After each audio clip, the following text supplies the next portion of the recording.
In the current assets and current liabilities categories, there are two types of accounts that some of you may not understand, or some of you may be confused with. They're accounts receivable and accounts payable. Learning about these two accounts is very important and useful for you when making your investment decision.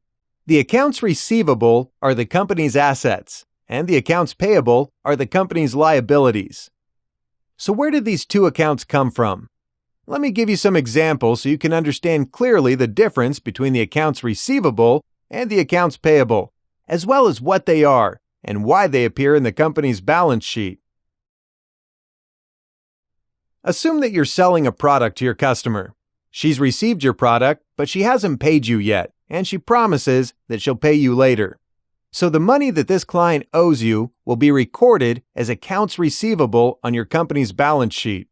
The accounts receivable is simply the amount of money that your customers owe you when they buy your product but they haven't paid for it yet, and you have a right to collect the money from them. So how about the accounts payable? This is a case when you buy a product from your suppliers, but you haven't paid for it yet.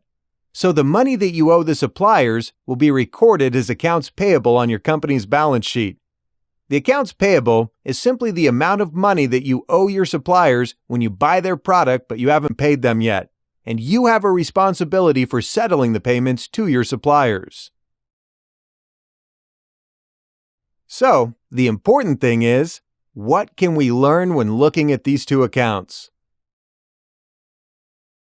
In terms of the accounts receivable, if you look into a particular company's balance sheet and you see that the accounts receivable are too big and they're increasing much faster than the sales, then there may be a problem with that business.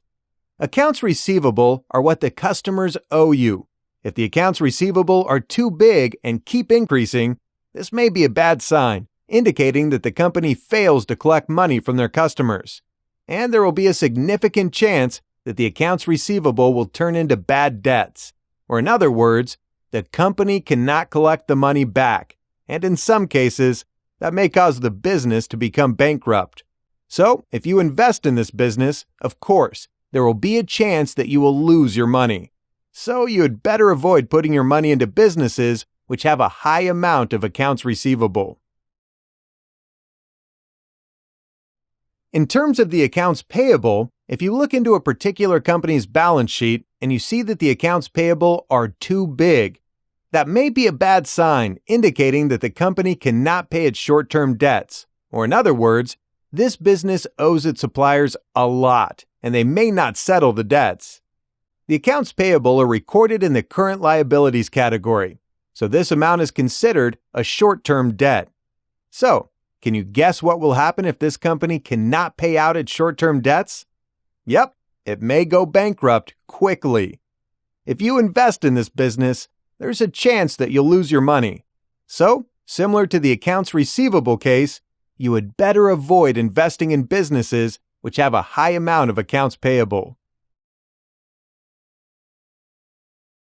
However, there are some businesses that often have a high balance in accounts payable and accounts receivable. The high balance is sometimes not a bad sign. However, as a value investor, you understand the risk with these two accounts, so you should avoid putting your money into such businesses.